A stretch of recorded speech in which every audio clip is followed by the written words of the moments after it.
Eh bien oui, qu'est-ce qu'on est là? On est de retour à l'Addendum. On est très content d'avoir David Barry avec nous pour discuter ce soir. Qu'est-ce qui va se passer, mon cher?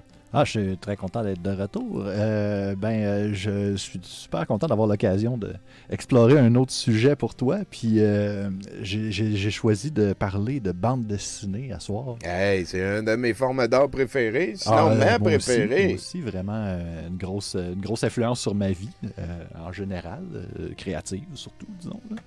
C'est ça, on a tous déjà entendu parler là, vaguement ou récemment, il y a 4 ans à peu près, là, il y a comme en Alberta, je pense qu'il y a une commission scolaire qui a brûlé des Tintins puis des Astérix. Ouais.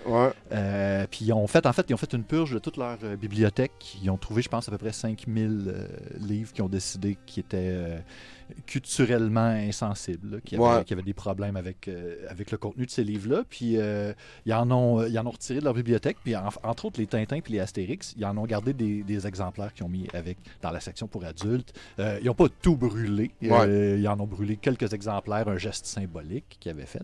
Mais en tout cas, en voyant ça, moi je me demandais, dans le fond, ces BD-là, qu'est-ce qu'il y a vraiment là-dedans? Parce que je ne les avais pas relus depuis, puis j'étais comme curieux d'aller les revisiter, puis de voir vraiment pour quelles raisons, dans le fond, est-ce que ces BD-là spécifiquement étaient ciblés. Puis on a tout un peu en tête c'est quoi le problème en général. Puis je pense que les gens ont déjà un peu une vague idée d'une réputation avec Hergé, peut-être.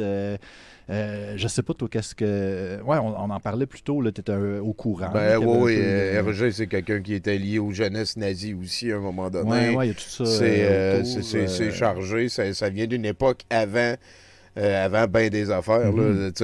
Dans le premier, un Tintin au Congo, Hergé, c'est un Belge. Fait que là, il s'en va dans une colonie belge, puis il est là en colonisateur, mettons. Là.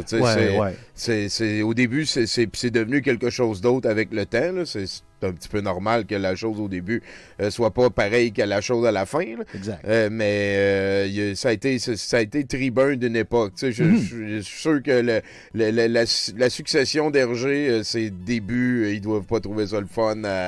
On va parler d'autre chose, mettons. Ça doit être quelque chose qui doit dire souvent. C'est pas quelque chose sur lequel ils mettent l'accent. Le focus, beaucoup. Là. Disons que ça commence plus tard dans les albums, ceux qui sont vraiment mis de l'avant. Puis il y a des bonnes raisons pour ça, entre autres même Hergé. D'ailleurs, c'est ce que je vous propose, c'est justement on va faire ce voyage-là à travers un peu de l'historique d'Hergé. C'est cool, ça. Fait que, admettons, mais il y avait aussi des Astérix dans le mix. Il y avait La Grande Traversée.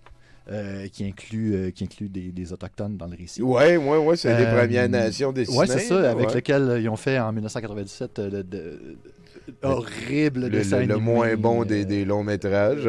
Puis en fait, on oublie un petit peu que dans la version, c'est Papa, c'est un des personnages de Goscinny. C'est vrai, ça. C'est un autre autochtone qui est comme un autre personnage, puis c'est un petit peu la même histoire. Là. Il est super fort, puis il protège ses amis. Au moment où j'ai commencé cette recherche-là, je me suis rendu compte que je m'aventurais dans un genre de terrier du lapin fractal. Tu vois? Et puis, ça, c'est Papa, c'est comme une des branches du terrier du lapin que j'ai juste comme passé par-dessus comme ça, parce qu'à un moment donné, il fallait focusser tout ça. Mais j'avoue que ça aurait été intéressant. Puis d'ailleurs, le film Astérix et les Indiens aussi, j'ai regardé 2 minutes de la toune et j'ai fait comme non. C'est vraiment pas bon. Ne pas regarder ce film pour tout de suite. C'est vraiment raté. À moins que quelqu'un me dise qu'il y a vraiment une super bonne raison, quelque chose d'hallucinant. Parce que, en fait, c'est ça. Si on parle de Hergé versus Goscinny, comme ça, admettons, un sondage que je serais curieux de savoir, c'est savoir si, d'après vous, là, en général, les Tintins versus les Astérix, lequel des deux qui est le plus souvent, genre, problématique? Là, je peux t'en faire un sondage. Ouais, c'est ça. L'option 1, c'est genre, Tintin est plus souvent problématique qu'Astérix. Le moins woke. Ouais, c'est ça. Genre, Tintin est pire qu'Astérix. L'autre, le moins woke. Le 2, c'est Astérix, c'est pire que Tintin. Je vais mettre le moins woke Astérix ou Tintin. Le monde va pouvoir voter. Ah, ben ouais. C'est quel le moins woke des deux? Le moins woke. Hein? Ouais, le moins woke. Le plus pas woke. Je vous mets 10 minutes, on n'est pas pressé. Ouais. Tu vas pouvoir commencer à en parler. All right. Fait que ça, c'est un petit peu la carotte, parce qu'on va faire un détour historique. Comme dirait... ouais, c'est ça. C'est comme dirait Charles Beauchesne, un contexte historique. Donc, ça serait le moment de partir la musique qui commence par un needle drop de gramophone et de mettre la première diapositive du chapitre 1. Et puis là, ça va être un petit jump scare. Ouais, on peut skipper parce que c'est l'introduction. On peut skipper aussi ça. C'est l'introduction que je viens de faire. Ah, je comprends, c'était pour étayer ton introduction. Ouais. Donc, on va parler, mes chers amis, du blackface. Oui, cet art mystérieux, antique et perdu dans l'histoire pour des excellentes raisons. Alors, ça se passe, admettons, là, si on commence avant là, la guerre de sécession aux États-Unis, le show business, c'était excluait à 100% les personnes noires. Il y avait... Puis là, ce que je vous lis en ce moment, c'est un résumé qui vient d'un... on mettra la source. Bien sûr. Bref, je vous résume dans le fond un compte rendu qui vient d'un historien qui parlait de l'histoire du blackface, c'est ça. Donc, il était complètement exclu, et puis, mais en même temps, il y a comme une relation paradoxale parce que les Américains n'ont jamais ignoré la culture noire. Le minstrel show, c'est ce type de show où est-ce que tout le monde... tu peux mettre la prochaine slide. Tout le monde s'habille, se déguise en noir. Était la première forme de divertissement typiquement américaine. Puis ça a commencé, c'est ça, par des Blancs qui se déguisaient en noir, qui se noircissaient le visage, et puis qui changeaient leur façon de parler puis de chanter pour essayer d'imiter des Noirs. Puis ils faisaient des chansons qui prétendaient que ça venait d'eux autres. Des fois, c'était copié sur eux, des fois non. Puis ils faisaient des danses, des blagues, tout ça. C'était vraiment comme un genre de show de variété. Puis c'est ça. Puis c'est arrivé pendant des moments aux États-Unis où l'esclavage était vraiment une grosse question publique. Tu peux passer à la prochaine slide. Là, est-ce qu'on peut voir le numéro de la slide? Ça, c'est la 0030. OK, parfait, ça. Fait que, ouais, tu peux avancer tranquillement à la prochaine, à un moment donné, pendant que je parle. Là. Fait que, c'est ça, ça s'est développé pendant les décennies qui ont précédé la guerre de sécession, pendant que l'esclavage était souvent la question publique centrale. Fait que ça a dominé le monde du spectacle jusqu'à des années 1880. Pendant que l'Amérique blanche prenait des décisions cruciales sur le statut des Noirs. Puis, fait que c'est pas un hasard que ces stéréotypes-là ont perduré. Il y avait deux stéréotypes qui étaient super courants dans ces shows-là. Il y avait le darky heureux là, qui joue du banjo dans sa plantation. Ah, on vient de le voir, lui. Oui, exactement. Puis l'autre après, c'est le dandy. C'est celui qui essaye d'être un citadin, mais qui est comme... le poisson en dehors de l'eau. Exactement, qui est vraiment pas dans son élément. C'est un peu ça le running gag avec ce personnage-là.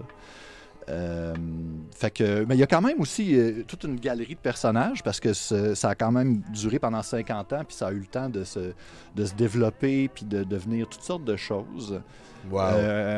Fait qu'après ça, c'est ça. Fait que des années 1820, il y a des Blancs là, qui s'appelaient eux-mêmes des délinéateurs éthiopiens. C'était leur façon de se montrer qu'ils étaient comme...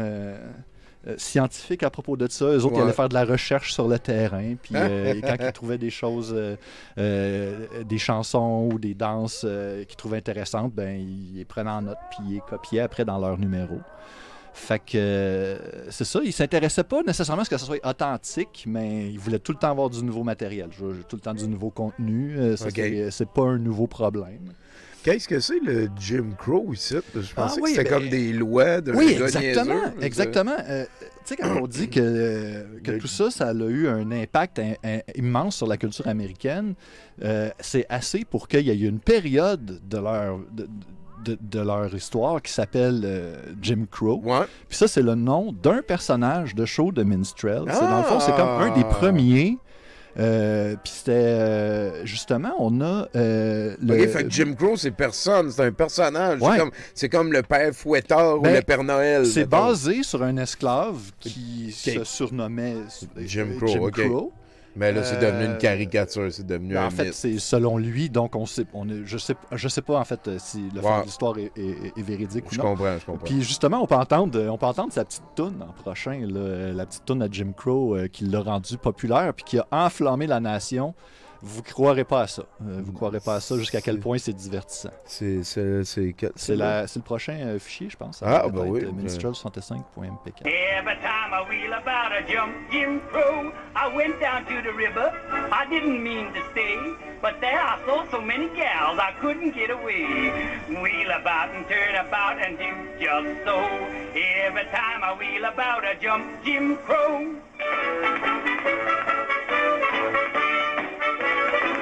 Ouais, And so it was that a young man who was later belovedly known as Daddy Rice was the first to bring blackface characterization to the American stage. Fait que ça a commencé comme ça. Ouais. Donc, admettons d'un point de vue strictement objectif, strictement graphique dans ce qu'on vient de voir, il y a quelque chose dans le maquillage du blackface qui est extrêmement efficace visuellement. Qui, hors de toutes les connotations raciales, ethniques et raciales, en fait quand même un outil comique, je veux dire, comme un autre maquillage de clown qui renforce avec les lèvres blanches, en gros, ça peut facilement les gants blancs exacerber un petit peu toutes les émotions, les gants blancs. Les gants blancs qui ont d'ailleurs qui ont bleedé dans l'univers du dessin animé. C'est on salue Mickey Mouse. C'est ça, exactement. On salue Mickey Mouse qui est sorti comme pas longtemps après que ça soit plus très populaire de faire du blackface. Fait qu'il fallait y aller un petit peu de façon contournée. Donc, c'est ça. Étant donné que lui, avec son petit numéro à la Jim Crow, il a fait fureur. Fait que tout le monde s'est mis à copier le fait que lui copiait les Noirs. Fait que c'est devenu... Ça a fait boule de neige. Puis, à un moment donné, ça en est venu à un point où est-ce que c'était ça, le milieu du divertissement à 100% pratiquement. C'était le show le plus populaire en ville, dans toutes les villes. Ce qui est quand même assez uber poche, c'est que c'était toute une gang de blancs qui se déguisaient en noir. Fait qu'il n'y avait aucun noir qui profitait directement de ça. C'était juste comme des blancs qui pompaient leur culture. C'était tellement populaire qu'il y avait des noirs qui participaient. Même des vrais noirs vintage, j'avais le droit.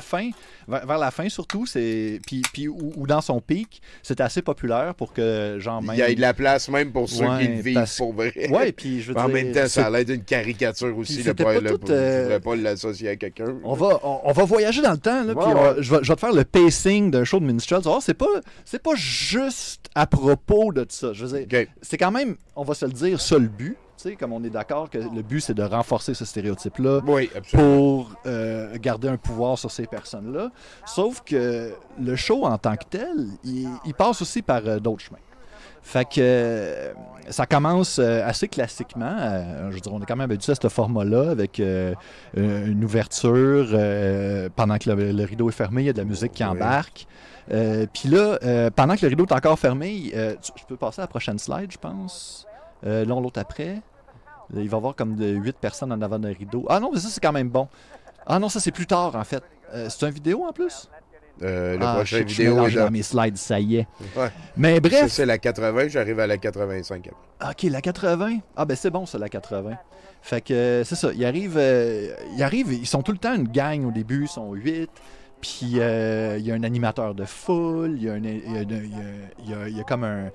Il y a comme un numéro d'humour, un peu comme le gars qui fait des jokes, puis il y a un straight man qui s'appelle la plupart du temps Mr. Bones. C'est comme un personnage récurrent. Ça fait Mr. Bones, ça fait Mardi Gras. Là, ouais, c'est ça. C'est une espèce de... souvent un vieux bonhomme, souvent un petit peu grognon, là, qui réagit mal aux jokes.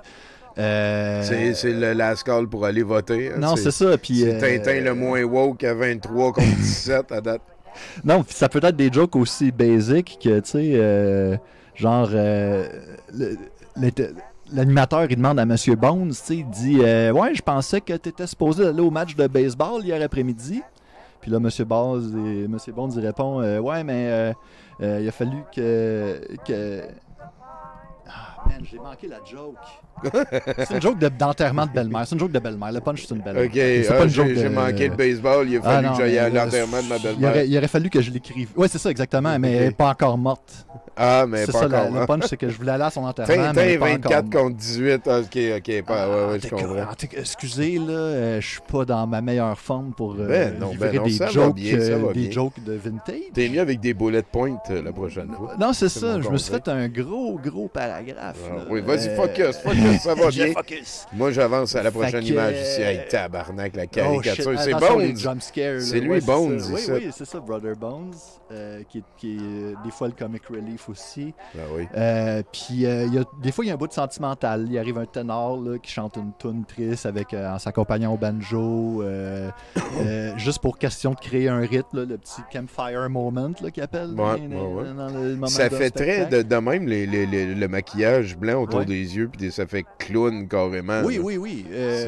Oui, d'ailleurs, ça, c'est de quoi que j'ai pas pris en note spécifiquement, mais Bozo, le clown, a volontairement éloigné de tout ce qui a rapport avec le minstrel show dans le design de son costume. Puis ça inclut, admettons, on n'y pense pas, mais tu sais, le fait que les clowns ont comme une boule de cheveux frisés, là, un afro. Ouais. C'est direct ça. Bozo le clown. Lui, c'est lui qui a sorti ça pour essayer de s'éloigner le plus possible des codes visuels. OK. Parce que ça infectait encore la culture populaire. Je comprends. Parce que ça avait encore... ça allait encore chercher le monde. Wow.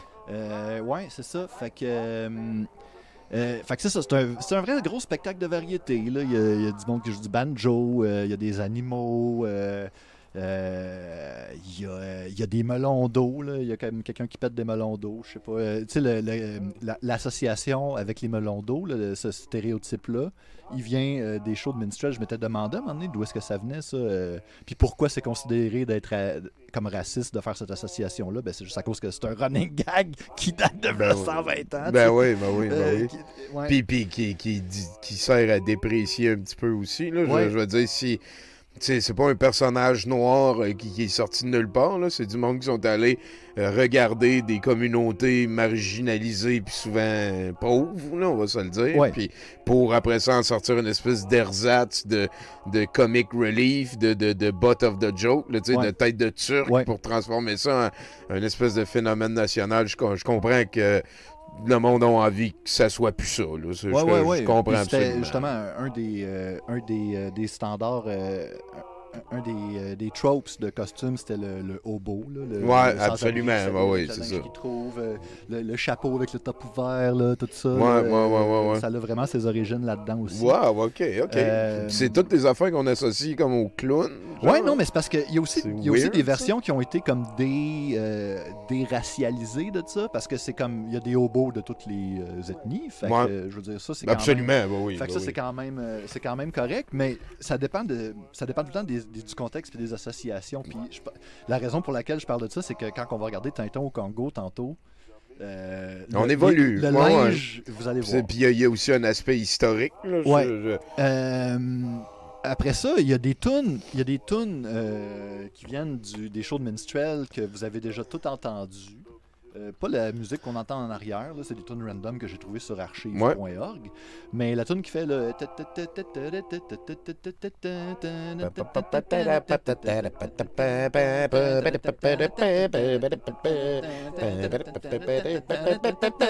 ça, c'est une tune de Minstrel Show. On vient de c'est un des standards. Cool, Turkey in the Straw. C'est une partie de la tune. Ouais, on a tout ça. Ça fait partie de notre culture populaire. Intéressant. Après ça, il y a la toune qui fait... tu sais, quand quelqu'un klaxonne, puis ça fait... Ouais. Ça, c'est la toune qui s'appelle Dixie. Puis c'est littéralement la ligne des paroles. C'est littéralement à propos d'un noir qui s'ennuie d'être sur la plantation.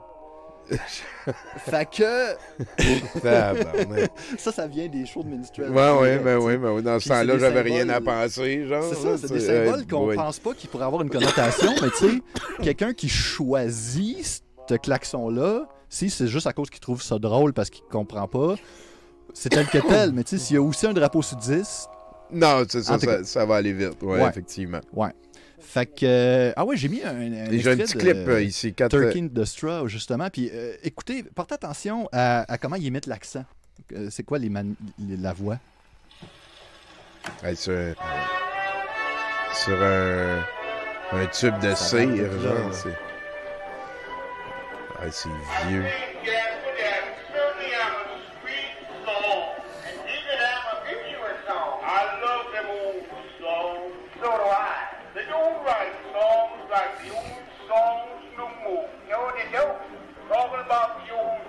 Reminds me about 15 years ago when I went away out in Kansas. My little dog Brucey Maham and my jackass to read the corn for gases, for watermelons, and for beef.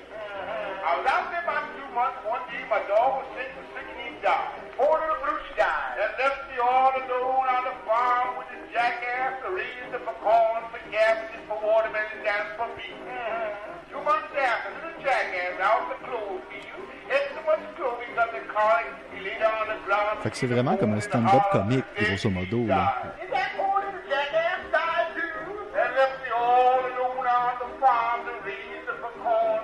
J'ai de la misère à comprendre ce qu'il dit, mais... Non, je comprends. C'est la musicalité, la chose, c'est l'accent. Ouais.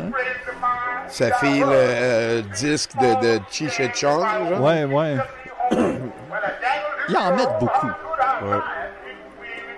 Il étire. Non, ils sont membres.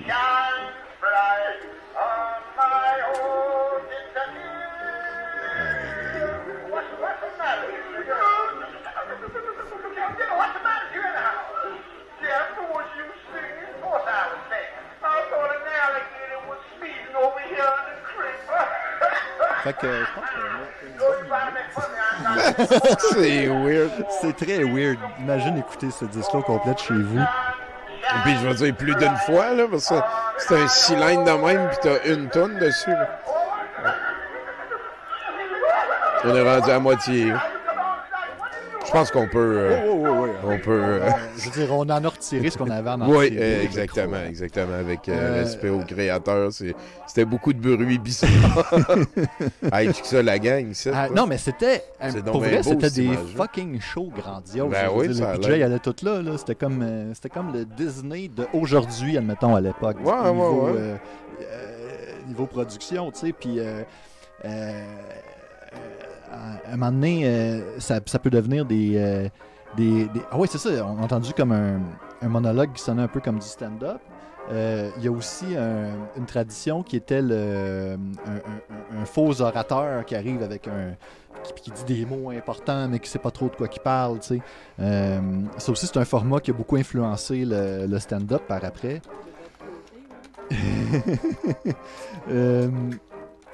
Fait que c'est ça, ils appellent ça des stump speeches. Fait que c'était comme... c'était un peu le même shtick que ce que faisait Sol, je dirais. Il y a comme un lien, tu sais, aucun shade à Sol, là, je veux dire, on comprend ce que je veux dire, là, mais c'est comme un genre de... Quelqu'un qui... Lui, la joke, c'est qu'il maîtrise le langage d'une façon poétique, mais les stump speeches, à l'origine, c'était comme quelqu'un qui... utilise des grands mots pour rien, puis qui fait un petit peu un fou de nuit. Ouais. Puis puis là, ça peut devenir élaboré, genre... OK, imaginez, là, il arrive là, sur le stage du monde qui font semblant d'être somnambules. Puis là-dedans, là, il y a un politicien, un amoureux, là, avec quelqu'un qui est vraiment horny, un kleptomane, quelqu'un qui a peur d'avoir été mordu par un chien enragé. Okay? Puis là, ils font tout semblant d'être somnambule pendant longtemps. Puis là, j'imagine qu'il y a toutes sortes de péripéties qui arrivent.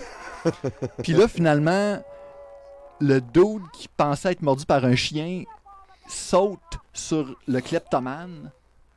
Puis là, ça devient une guerre générale. Puis finalement, fini, ça doit être un petit peu plate comme numéro. Hey, excuse-moi, David, on va envoyer les salutations à notre ami le défécateur qui vient de nous raider. Vraiment, merci beaucoup.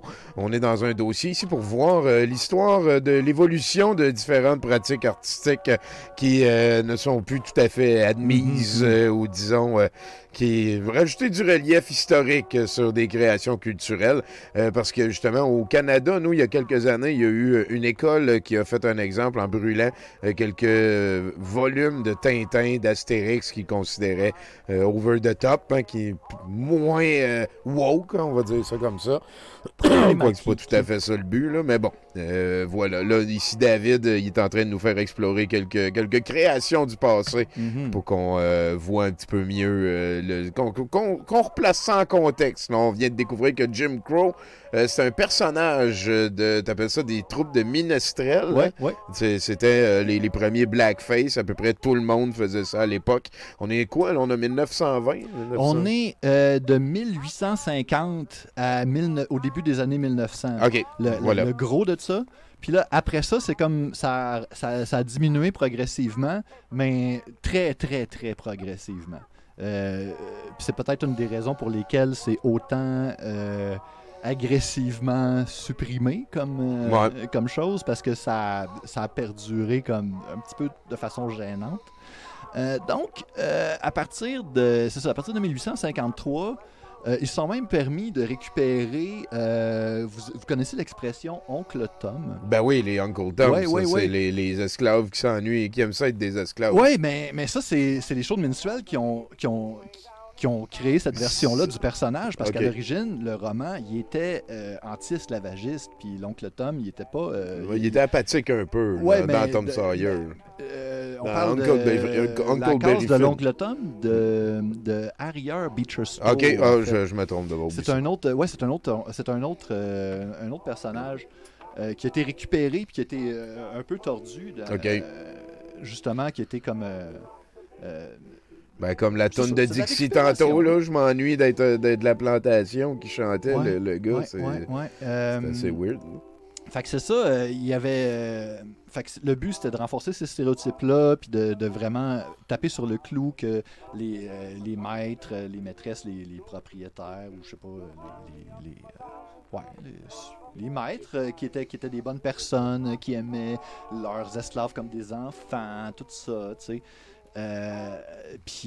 Fait que dans les spectacles de ménestrels, soit qu'ils vivaient dans les plantations dans le sud où ils sont bien avec leurs maîtres gentils, ou soit qu'ils sont dans les villes là où est-ce qu'ils sont comme oh non là je comprends pas la civilisation. Fait que c'était ça l'entièreté du message. Ouais. Fait que là après la guerre de sécession, il y a plein d'artistes noirs qui ont commencé à participer. Bravo aussi. Ouais, parce que, tu sais, tant qu'à être exclu, des fois, ils disaient on va s'inclure, puis s'il faut se mettre en blackface, nous autres aussi, on va le faire. Imagine. Puis ils le faisaient, oui. Puis même que, ça, c'est quelque chose que j'ai découvert dans le 3 semaines récemment. Il y a en Nouvelle-Orléans une parade où des Noirs se mettent du blackface, et puis ils le font encore aujourd'hui.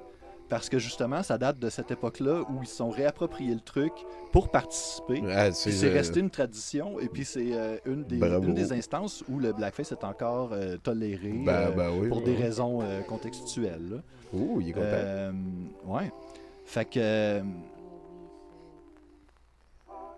Je suis rendu à la vidéo 140, moi, ici. 140, hein? Ça, c'est parfait, on est là. Fait que là, c'est ça. Puis rendu vers 1870, là, il y en avait beaucoup des ménestrels qui étaient noirs, qui participaient. Assez qu'il y a des critiques qui commençaient à dire on pensait que les Blancs étaient meilleurs, mais on se trompait pour imiter les Noirs. C'était ça l'opinion populaire, que les Noirs étaient moins bons là, pour faire comme si. J'utilise, en fait, là, je suis en train d'éviter, remarquez que je n'ai pas utilisé le mot en N depuis le début, hein, parce qu'il est abondamment utilisé dans toutes les descriptions que j'ai mentionnées avant. Comme de quoi, c'est pas nécessaire pour parler de ces sujets-là. Effectivement. Utiliser ces mots-là avec sa gueule. Donc là, fait que là, on se dit, OK, c'est bien beau ça, mais ça c'est les États-Unis, ça. Nous autres, on est au Canada, on est au Québec. OK. Puis, tu sais, peut-être, on n'avait pas la même relation avec l'esclavagisme. Admettons, on pourrait croire qu'on s'en est sauvé Mais j'ai des petites nouvelles pour vous. Prochaine slide. On est le petit clip, là. En fait, la petite nouvelle, c'était que dans les slides précédentes, il y a des photos qui venaient de Montréal. Ouais. Oh, OK. Ah. C'est comme... Ouais, fait que il y a des troupes... si tu reviens avant... Non, ça, c'est le Possum Hunt Club. Oups, il va falloir que... Ah non, mais je me suis peut-être trompé là, dans mon... Ben, tu veux dire, il y en avait à Montréal aussi, des troupes de ménestrels.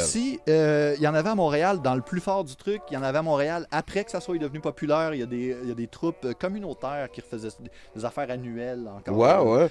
Puis tout le temps, le besoin de se mettre la face en noir. Et puis toute la gang, là, c'est hallucinant. Wow. Fait que... C'est weird. Ouais, puis il y a un Canadien français très connu qui a été faire carrière musicale aux États-Unis dans les années où le blackface battait son plein. Puis après ça, il est revenu ici, il a enterré tout ça de son passé, puis il a composé le Haut-Canada. Oh boy! Ouais, Calixa Lavallée, man. Oh boy! Ouais, il était dans une troupe de minstrels pendant 15 ans qui s'appelait les New Orleans Minstrels. Wow! Ouais, puis blackface, tout ça. Puis quand il est revenu, c'était comme déjà un petit peu plus mal vu, puis comme complètement essayé de cacher ça. Mais il y a un livre qui est sorti récemment. Ça, c'est très... on n'est vraiment pas si creux dans l'iceberg que ça. C'est des choses qui sont sorties relativement récemment, mais il y a un livre là-dessus très intéressant d'ailleurs.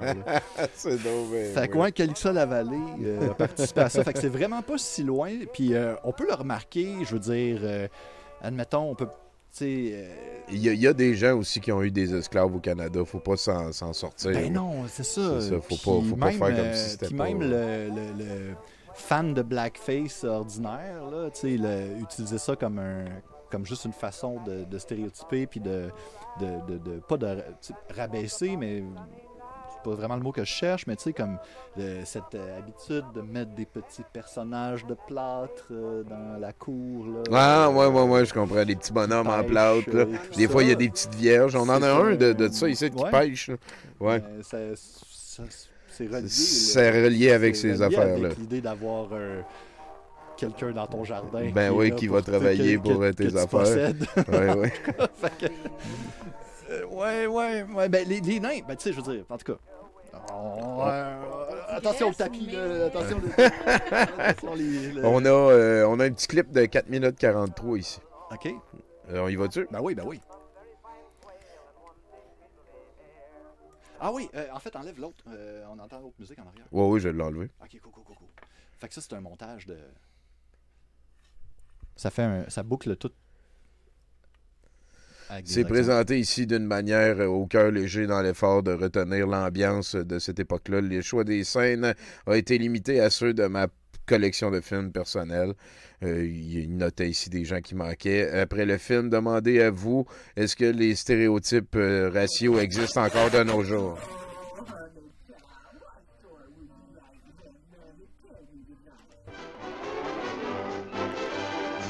This is the Black Network Company, presenting for the first time the Pullman Porter Shoe Polish Variety Program. Well, hallelujah! C'est donné sur le montage, là.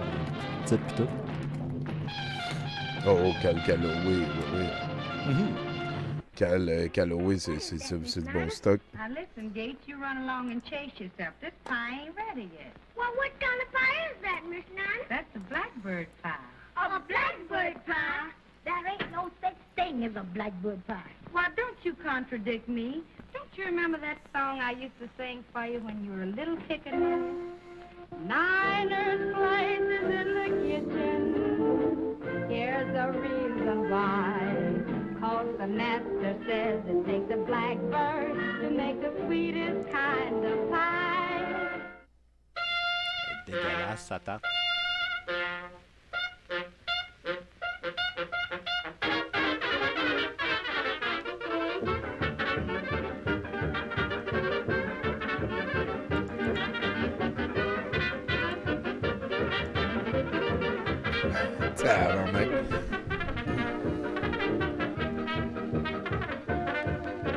Hey, Louis, ça a été un de ses shows les plus importants. J'ai réécouté la série de Ken Burns sur le jazz, là, puis hey, sacrément.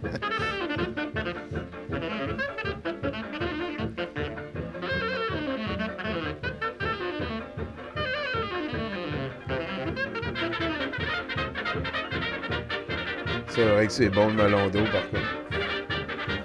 José Bovis, asti.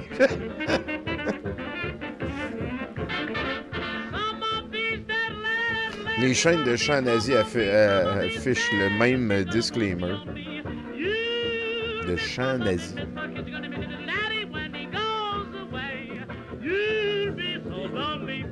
Tabarnak.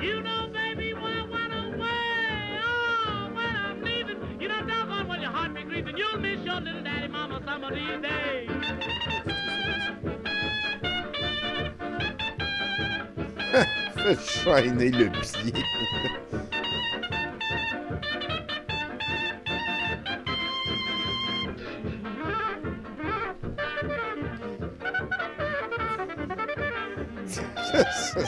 What the fuck?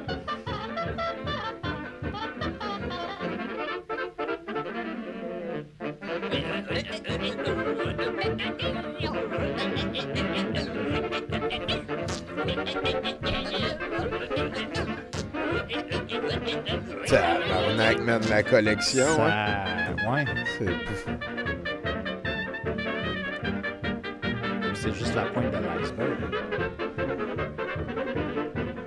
Beaucoup de ces médias-là qui ont été activement supprimés. Là.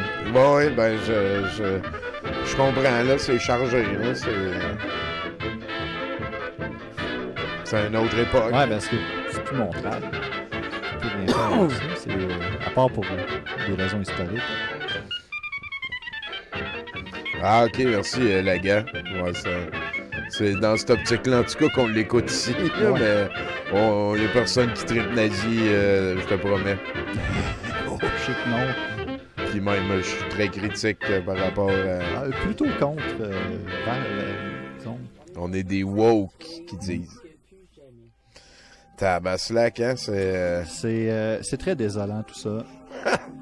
En tout cas, merci à la personne qui a fait ce montage. J'aurais pu... et voilà, les photos de Montréal. Ça, c'est Montréal, ça. OK. Rue Drummond. Chris, ben oui, Ouais. YMCA, Drummond, puis... ils sont pas tous blackface, Non, pas parce toutes. C'était plus vers le late, ça, je pense. Ben ouais, c'est ça. Ben en fait, ils sont pas tous. Il y a juste lui qui l'est pas, là. Ah, puis lui. Peut-être qu'ils n'ont pas eu le temps d'aller chercher... Voilà, la patente. Hey, c'est quand même assez capoté. Je passe à la prochaine. Oui. En fait, ça, c'est encore un autre à Montréal. Ça, c'est le YMHA. 1920 à 1940, ça, que ça a eu lieu. Là. Hey, hein? Gros déploiement. Là, puis je veux dire, ça, c'est beaucoup de monde blackface. Ça, là. Ah ouais, c'est ça, beau. on peut pas se le cacher. Coup de cire à chaussures. Ici, Had the Hay, Ouais. le Minstrel Show. Hey, Montréal, Canada, 1933. Ouais. Grosse opération. Avec C'était comme un format de Téléthon à l'époque. Ben oui, vraiment. Puis le problème avec ça, c'est que, mine de rien, c'est plate. C'est pas des mines de rien, c'est des mines d'Estrel. Oh! C'est plate, mais c'est que tout le talent passait par là aussi. Fait qu'il y a des choses qui se sont retrouvées comme imbriquées là-dedans, qui étaient comme... Justement, c'est devenu populaire à cause que tout le monde qui était talentueux aussi participait. Fait que c'est comme une machine qui a tout gobé. Après ça, next, je pense que c'est encore Montréal. C'est une mode qui avale tout. Là, comme Montreal, le YMCA Minstrel Show. Raising a Racket performed en 1934, ici, 1934. Archive interview suggest YMHA. OK. Je sais pas c'est quoi la différence. YMHA, Young Men Health Agency, peut-être. C'est blackface puissant. Il y avait eu des objections de la communauté noire qui fait qu'ils ont arrêté. Ah! Ouais. Ben ouais, à un moment donné, la joke est peut-être vieille. Là. Ah oui, ça c'est super on intéressant. On peut faire des choses sans se mettre la face en brun aussi. C'est une caricature qui a été publiée dans le journal qui fait référence au format des shows de Minstrel. Ah shit, il y en avait tellement on rit du format. Ouais, c'est ça, c'est un format de mime. OK. Tellement c'est assez... Tu sais, le monde le reconnaît. Là, ouais, le cabinet de Johnny McDonald représenté comme Ah, comme ben une oui. troupe de blackface. Comme une troupe de blackface, Ouais. absolument. C'est spécial quand même. Hey, wow. Fait que c'est ça. Moi ça m'a. Je veux dire, j'avais appris relativement récemment, je pense l'année passée, à propos de l'ampleur du phénomène aux États-Unis. OK. Mais la connexion au Québec et au Canada, ça, c'est moi qui l'ai trouvé en cherchant un petit peu, Ouais, tu sais, ouais. juste en googlant. Là. Puis c'était. Ouais, j'étais surpris. Surpris quand même. Puis ben, ça m'a donné de quoi à amener ici. Et puis à mettre en contexte qu'est-ce qui se passe après. Comment ça, il a arrêté là? Parce que. Ouais, c'est ça. Après ça, on s'en va au Congo. Là, c'est maintenant le temps de passer à la BD. Il m'en reste une autre c'est petite Calixa ici, Lavallée, Calixa avec sa Lavallée, moustache justement. glorieuse. Shit, oui, hein? Mais Le gars s'appelait Calixa. Il n'y a plus personne qui s'appelle Calixa. c'est lui qui a choisi ce nom-là en plus. Ah ouais, hein? Ouais. Son nom d'artiste. Ouais. Ah, je savais pas. C'est mieux que... peut-être, en tout cas, selon ses choix. On est effectivement rendu à Tintin au Congo. J'aurais pu trouver encore plus d'exemples parce que c'est pas ça qui manque. Non, mais je pense mettons que le taux d'horizon est bien fait. Des vidéos là. sur TikTok de du monde qui ont des jumpscares dans des brocantes. C'est jamais très très loin de la surface, tout ce matériel-là. Ouais. Fait que, parlant de ça, Tintin au Congo. Alors, fait que, dans le contexte, Hergé, il n'a jamais été au Congo. Hergé, c'est un Belge. Il vit en Belgique. C'est vrai, excuse-moi, avant qu'on aille plus loin, je l'avais mis de côté. Il y a un fan du show qui me dit qu'il y avait ça dans sa collection de vénère ici.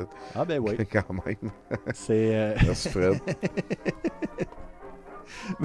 C'est une bonne énergie, ça. Si vous avez des affaires problématiques chez vous, gardez ça en note. Plus tard, on va en reparler. Pour la partie 2, surtout. Ben oui. Fait que c'est ça. Hergé, c'est un Belge. Il vit en Belgique. Il n'a jamais été au Congo. Puis là, il travaille pour un journal qui s'appelle Le Petit 20e. Okay. Avant même de commencer à faire des Tintins. Il travaillait là, je pense, job de journal ordinaire. Puis là, il se fait demander par le boss de ce journal-là, qui est un abbé, l'abbé Wallace. Il se fait demander de starter une BD, là, de faire des dessins. Puis lui, ça y tentait parce qu'il aimait ça dessiner puis tout ça. Fait qu'il starte ça. Puis c'est de même que Tintin part un peu. Là. C'est un peu comme l'idée de l'abbé, un peu la sienne. Ça, j'ai tout ça dans le mot m'échappe. Des chroniques. Une biographie, c'est ça, une biographie. Voilà. C'est un mot compliqué quand même. Dans des biographies d'Hergé, c'est ça. Fait que il commence Tintin au Congo. Il commence par Tintin. Il s'en va au pays des Soviets en premier. C'est les Soviets. Ça, c'est justement l'abbé Wallace qui lui demande d'écrire une aventure qui se passe là-bas puis d'être bien anticommuniste. C'est très important de bien être anticommuniste. Puis là, il lui donne un livre qui explique toutes les horreurs de la Russie, puis toutes les horreurs du communisme. Puis il dit, il faut que tu mettes ça dans ta BD. Fait que... puis en plus, lui, il prenait pas ça au sérieux au début, Hergé. Fait que d'une semaine à l'autre, il savait pas qu'est-ce qu'il allait faire. C'était complètement improvisé, puis ça paraît quand tu le lis. Là. Okay. Les premières BD sont vraiment... C'est très dans le cabotinage, en fait. Fait que c'est ça, cet abbé-là, Wallace, il disait, c'est ça, très anticommuniste puis tout, mais c'est quand même du sérieux, là. Lui, il était, pour te donner une idée, il y avait sur son bureau un portrait de Mussolini dédicacé à lui, là. C'est un fan, tu sais. Ouais. Fait que Hergé, il trempe là-dedans, là, en ce moment. Puis c'est de lui qui reçoit les commandes. Fait que après ça, c'est un temps au Congo. Puis là, c'est ça, ils sont en Belgique. La Belgique a une colonie au Congo depuis longtemps, dans laquelle il se passe des horreurs épouvantables. Je ne sais pas si vous êtes au courant. C'est une des catastrophes C'est humanitaires. le début de l'impérialisme. Le roi Léopold II, il collectionnait les mains. Là. C'est pas mal dégueulasse. Une catastrophe humanitaire historique, ouais, absolument affreuse. Tout ça est complètement ignoré, je pense. En ce moment-là, le public n'est pas vraiment au courant en Belgique, mais peu importe. Lui, il n'est pas connecté à ça. Lui, il y a un abbé qui demande, on va faire une BD qui s'en va au Congo. T'amènes le personnage de Tintin qui est déjà super populaire, est devenu populaire immédiatement parce que cet abbé-là, c'est un génie du marketing. Il a réussi à faire toutes sortes d'affaires, des stunts publicitaires puis tout. Puis, fait que c'est ça, il a amené ça jusqu'à... c'est quoi la prochaine slide? Je pense qu'elle serait pertinente. Ok, on est direct dans BD. Mais c'est bon, on peut laisser ça là. Fait que j'en étais à... Il demande à Hergé, l'abbé demande à Hergé d'amener Tintin au Congo. Puis il veut développer des vocations. Il voudrait motiver d'autres mondes à devenir missionnaires là-bas. Lui, la colonie, c'est bon pour lui. Bon, tout ça. Faut envoyer des Blancs là-bas pour améliorer les choses. Non, c'est ça. C'est encore un peu son angle. Et puis, fait que, il n'y avait pas vraiment d'enthousiasme là-dessus, Hergé, de son propre aveu. Là. Il dit lui-même en entrevue plus tard dans sa vie qu'il n'était pas vraiment enthousiaste à l'idée. Ça va dans un musée, puis c'est à peu près toute la recherche qu'il fait. T'sais. Fait que c'est ça que ça donne comme résultat. Comme on peut le constater, graphiquement, il y a un problème avec comment il dessine les personnes noires. Déjà, elles sont 100% noires, ce qui est un petit peu pas vraiment réaliste. Il y a personne, je veux dire, ça peut être un choix stylistique, on s'entend, mais l'idée de représenter les personnes noires comme étant comme noires comme de l'encre, c'est quand même dans le registre du stéréotype et de la caricature. Après ça, bien évidemment, les grosses lèvres. Mais moi, ce qui m'a frappé le plus, après avoir vu plus d'images de ce qui se passait dans les shows de minstrels, c'est tout ce qui se passe avec le linge qu'il porte, qui est complètement surréaliste. Puis en même temps, je comprends Hergé d'aller là parce que lui, il veut faire de quoi? Il veut faire une BD, il veut que ça soit drôle, il veut que ça soit punché, il va piger coloré, ce genre d'affaire, mais c'est ça, accidentellement, il s'est retrouvé à complètement reproduire la cravate ici avec les codes du hobo. Puis aussi, il y a aussi un peu l'aspect citadin, un Jim Crow ici, c'est Bones ici, genre là. Fait que, ce qu'il connaissait des Noirs, c'est ce qu'il y avait dans la culture occidentale qui se promenait un petit peu partout. Fait que ça c'est... Est-ce qu'il y avait vraiment dans ses références des images racistes ou est-ce que ça s'est rendu juste par osmose? On peut pas vraiment le savoir. On ne saura jamais son intention. Si j'avais fouillé plus, il y avait peut-être plus d'indices, mais c'est pas vraiment de quoi qui se crie sur toutes les Surtout, toiles. il est rendu... Hergé, il était à une personne de connaître l'inventeur du fascisme. Fait que déjà, c'est un contexte assez particulier pour le jeune créateur. Il absorbe tout ce qu'on lui donne, lui. Il est très ouvert à tout ça, puis il reçoit le livre, il lit, il comprend l'idée un peu, puis tu sais... C'est comme. Mais c'est vrai, la première version de Tintin au Congo était-elle en couleur ou. Ah oui, ça c'est une autre affaire importante pour le contexte. C'est que quand il écrivait la BD au début, c'était une version en noir et blanc qui était publiée une page à la fois, une fois par semaine dans le journal. Dans le journal Le 20e qu'on parlait. Ouais, okay. C'est ça.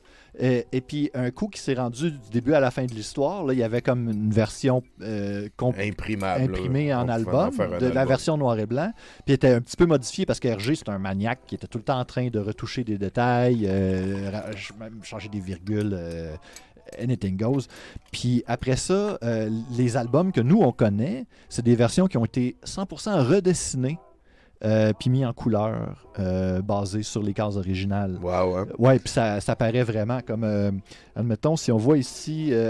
plus loin, il y a des exemples, on voit la version noir et blanc. Oui, on va la réparer, votre vieille tchouk-tchouk. Vieille tchouk-tchouk, ça, il y en a, belle locomotive. Ben oui, vieille tchouk-tchouk. On va continuer ici, hein.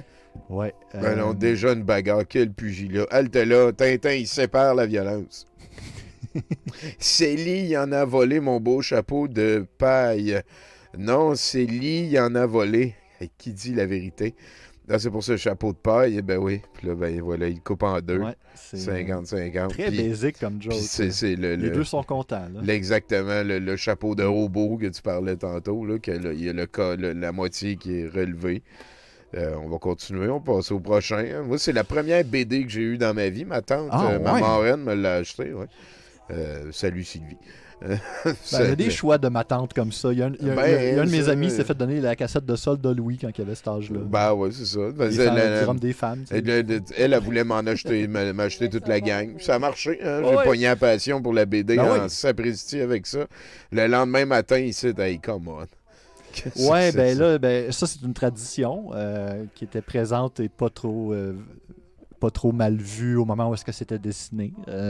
Si on passe à la prochaine slide, on voit la version noir et blanc du même truc, qui est pas vraiment pire, mais comme vous voyez, c'est beaucoup plus slack, beaucoup moins appliqué. La version hebdomadaire était beaucoup moins achevée. Là. Ouais. Wow, hein, c'est quand même pas pire. Ouais. Ah, bandit, c'est toi qui as malmené mon pauvre léopard apprivoisé. Tu me le payeras à moi, Jimmy Macduff, fournisseur des plus grands zoos d'Europe du Cam. Comment pouvais-je savoir qu'il était apprivoisé, votre léopard? Du reste, soyez sans crainte, il se remettra vite. Mettez-le à la diète pendant quelque temps et surtout ne lui donnez plus rien à boire. Dans quelques jours, il n'y paraîtra plus. Tintin qui est expert en léopard aussi. Puis là, vous voyez la version noir et blanc, le personnage avec qui il parle, malheureusement j'ai trouvé juste la version anglaise, là, était beaucoup plus noir et beaucoup plus minstrel coded, disons. Jimmy Macduff, manager of the Great American Circus. Ouais. Hein? Ben oui, déjà, là, il fournit les zoos en Europe, mais là, c'est le Great American Circus. C'est complètement 100% Pensez pas trop à accurate, l'intrigue. C'est Tintin qui se débarrasse d'un cougar en lançant une éponge. Il savait vraiment pas où aller avec cette histoire. Ouais, c'est assez... Ouais, puis ça, c'est comme la case la plus fucking colonialiste du volume. C'est quand même assez subtil, on va se le dire. C'est Tintin qui dit « Mes chers amis, je vais vous parler aujourd'hui de votre patrie, la Belgique. » Tu sais, des personnes qui ne vivent pas du tout en Belgique. Cette phrase-là a été très vite changée dans les éditions subséquentes parce que c'est quand même assez transparent. C'est pas cool. On va aller dire à des Congolais que c'est chez eux. C'est votre patrie. C'est la place qui fait qu'on coupe des mains à toutes vos... C'est assez culotté. Puis Milou qui est comme pas cool. Là, qui c'est houleux. Ben, c'est pas mal un asshole, Milou. Ouais, je sais pas pourquoi. Hein, il est tellement commode. Je sais pas pourquoi. C'est un running gag un petit peu malaisant parfois. Nous allons commencer, si vous le voulez bien, par quelques additions. Qui peut me dire combien font 2 plus 2? Personne, voyons 2 plus 2 égale. Tintin, il y en a 2 qui bavardent là-bas. En fait, je me demande, OK, dans la version originale, là, je fais une petite parenthèse, là. Dans la version originale, là, il continue sa leçon, puis là, il dit « La Belgique est un... » Puis là, il se fait interrompre, puis il y a un cougar qui arrive, il fait comme « La Belgique est un cougar! » Est-ce que ça serait pas comme Hergé qui essaye de dénoncer un peu la Belgique comme par la slide, parce qu'il était déjà un petit peu wow. Ah, peut-être. Hein? Parce qu'après ça, la joke, c'est 2 plus 2 égale un cougar. Là. Ouais. Mais tu sais... Mais là, ça c'est moi, ça c'est original. Chémez pas Milou. Ce que vous voulez. On s'excuse.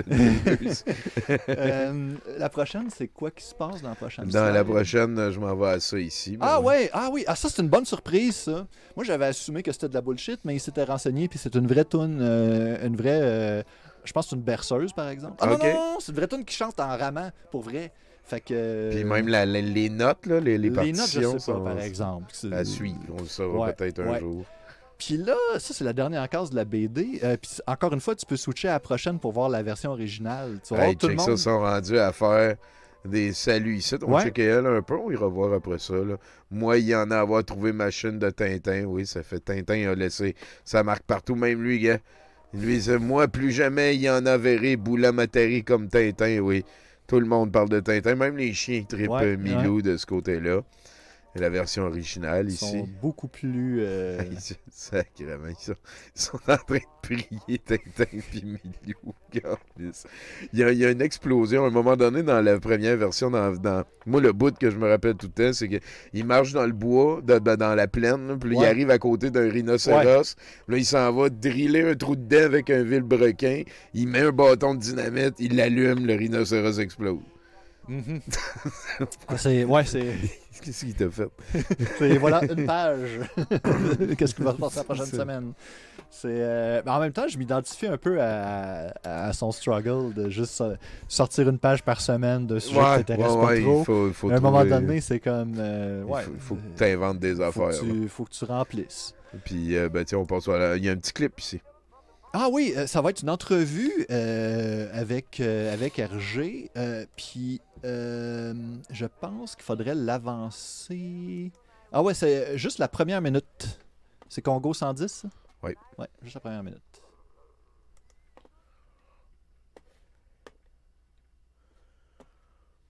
The newspaper in which Tintin was published, all the atrocities and all the ugly life of Russia.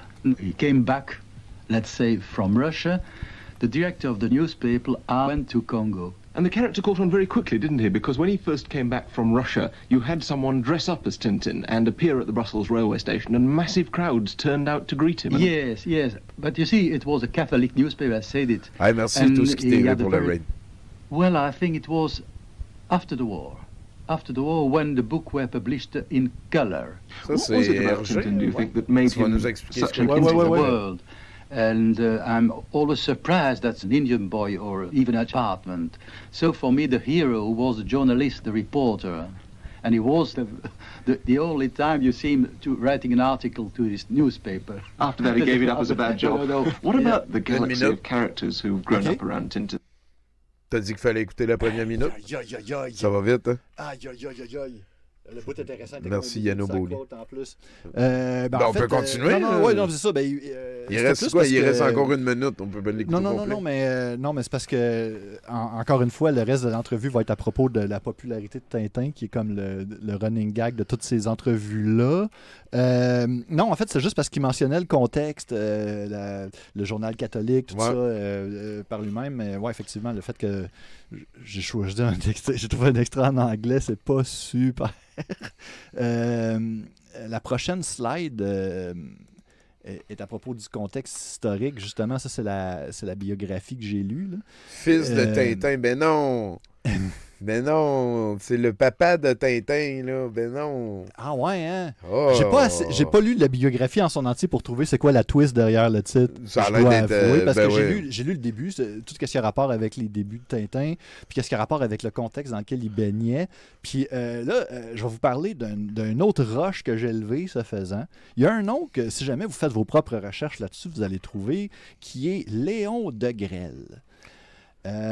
Qui est comme, vous allez voir, dépendamment de qui en parle, ça va être considéré comme quelqu'un qui est comme un co-créateur de l'idée ou quelqu'un qui était, ou qui était proche, qui était une influence ou qui était...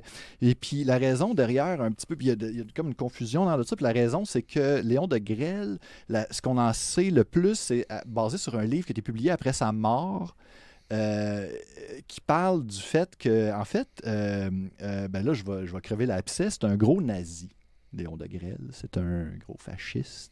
On n'aime pas super gros ça. Ça vieillit mal, ces idées-là. Ça vieillit très mal. Et puis, le but de son livre, c'est d'essayer de prendre un peu de la notoriété de Hergé, puis de la salir. De s'en mettre sur lui. Là, je comprends. C'est ça, il explique que c'est lui les pantalons de golf, il explique que c'est lui aussi, il y avait une houppe, que Hitler, il y avait un chien qui ressemblait à Milou. Il y a une double page assez hallucinante où ce qui explique pourquoi que lui et Hergé sont pas racistes. Là. Fait que, je vous recommande de ne pas le lire parce que pour vrai, c'est extrêmement désagréable. C'est un tissu de mensonge écrit par un fasciste. Et puis, si jamais vous croisez quelqu'un qui a cette opinion-là à propos du fait de Hergé, qu'il était peut-être fasciste ou quoi que ce soit, ça vient peut-être de ce livre-là. Puis si c'est quelqu'un qui insiste vraiment là-dessus, là, puis qui est fan de Léon Degrelle, ben c'est louche. C'est fucking louche. Fait que, le capitaine Haddock, c'est Himmler. C'est ça, mais en même temps, il l'a déjà mentionné une fois en entrevue parce qu'un moment donné, Léon Degrelle est allé au Mexique, puis il a envoyé des bandes dessinées par la poste, puis là, ça l'aurait bien inspiré. Mais c'est ça, c'était comme un genre de journaliste, puis il a la même âge, puis... fait que, l'histoire est quand même un peu vague, un peu floue, mais je vais remettre cette roche par-dessus toutes ces 1000 pattes et puis passer au prochain sujet. Le prochain, c'est un clip de 22 minutes. Ah ouais, mais là, c'est ça, le clip de 22 minutes, c'est la super longue entrevue qui est encore majoritairement vous n'avez pas de prénom de la popularité de Tintin. Hergé est un nom formé de mon prénom et de mon véritable nom. Hergé, Remy c'est mon nom de famille et Georges mon prénom. Donc j'ai un véritable prénom et un véritable nom en plus de mon pseudonyme Hergé. Ça, c'est une question que j'ai souvent posée, je vais peser pause, dans mes entrevues avec les rappers puis les BDistes, parce qu'il y a deux jobs dans la vie que tu trouves un surnom quand tu commences, c'est rapper puis BDiste. Puis j'ai jamais compris pourquoi. Les enfants, les lecteurs de Tintin. Oui.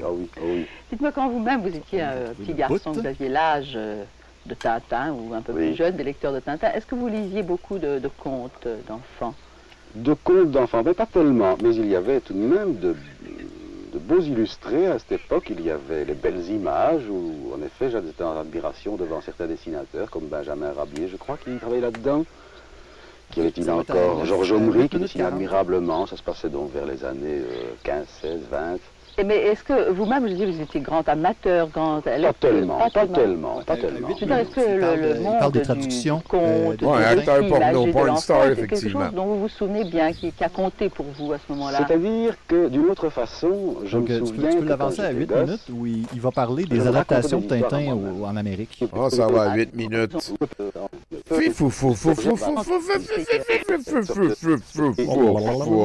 Aucun sens, le mot.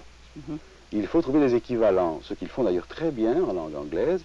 J'ai une traduction américaine également, où ça semble également bien fait, mais moins bien peut-être qu'en anglais. Mais le caractère de Tintin, c'est un garçon, comme vous disiez tout à l'heure, qui a toutes sortes de vertus, qui est bon, qui réussit avec des moyens qui ne sont pas des moyens tellement brutaux, c'est plutôt de l'intelligence. Mais est-ce que tout cela plaît aux enfants américains?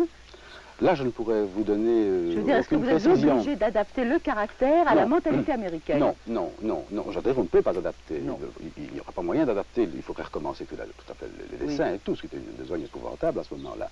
Non, il y a eu une petite chose, c'est que les Américains déplorent fortement le penchant du capitaine Haddock pour le whisky. Chacun sait d'ailleurs que les Américains ne boivent jamais le whisky. Oui, c'est vrai. Alors il a fallu changer certains dessins, c'est-à-dire on ne pouvait pas montrer le geste du capitaine buvant son verre de whisky avec une joie trop visible. Et ces passages-là ont donc été caviardés, vraiment. Il a fallu faire d'autres dessins. Autre chose d'ailleurs au point de vue américain, dans certaines de mes histoires interviennent des hommes de couleur, des noirs. Alors là, il a fallu tout simplement les supprimer. Pas de noir pour des albums paraissant en Amérique.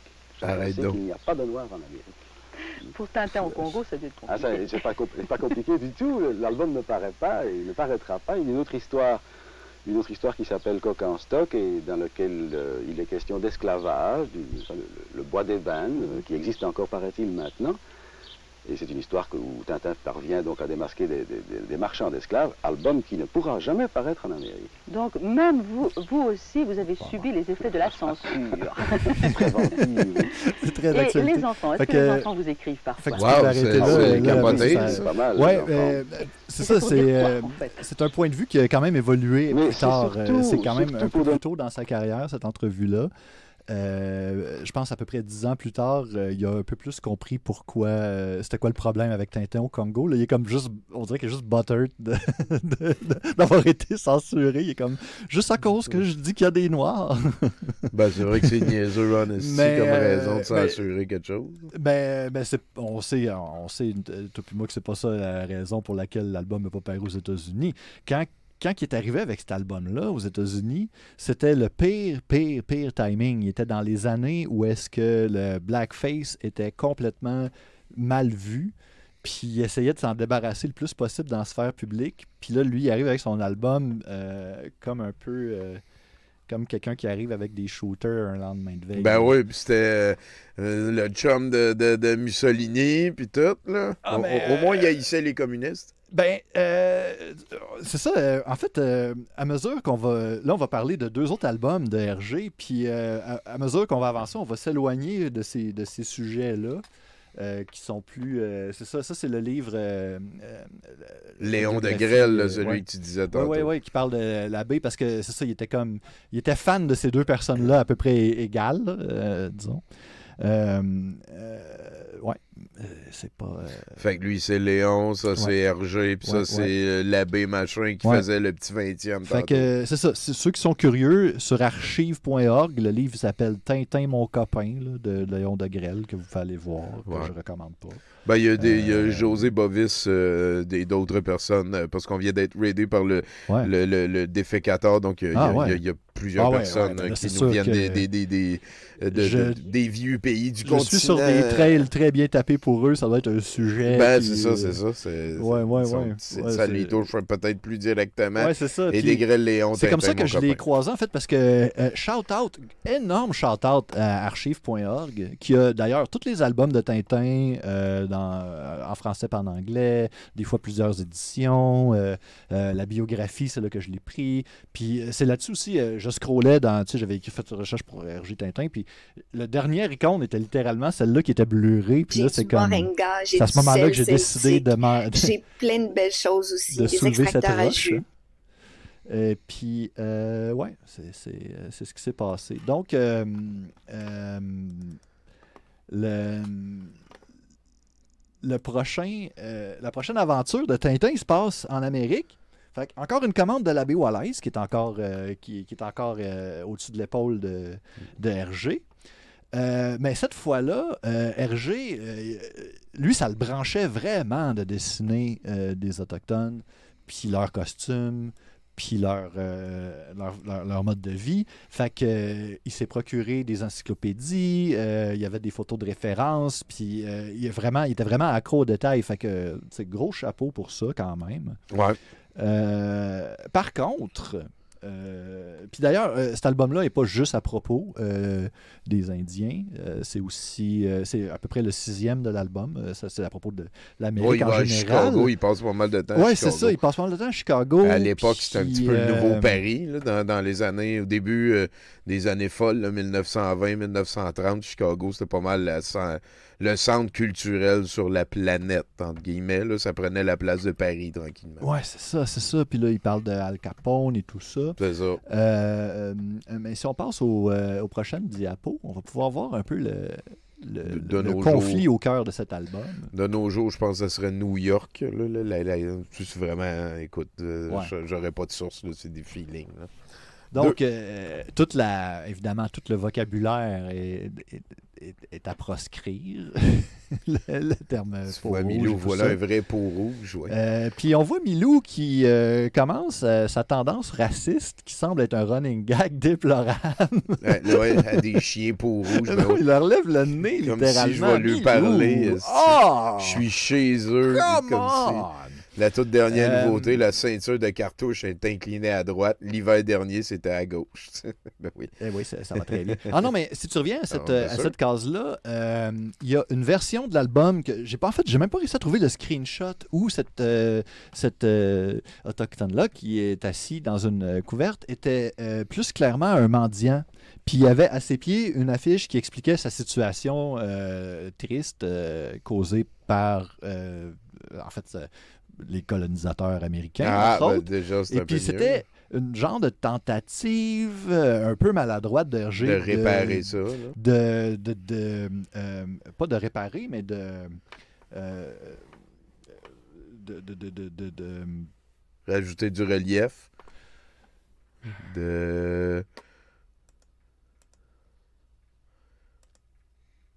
Qu'est-ce qu'il voulait faire RG en rajoutant une pancarte?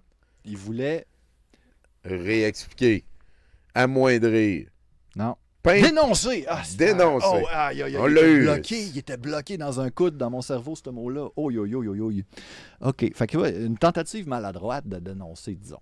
Si on va être charitable, ben non, mais c'était ça son idée aussi, parce qu'il venait juste de lire un livre qui parlait des malheurs américains, entre autres au niveau, qui était très anticolonialiste, très anti-américain, puis ça l'avait beaucoup touché, puis ça l'avait motivé à écrire certaines parties ça l'a influencé, dans le fond, comment il a décrit l'histoire.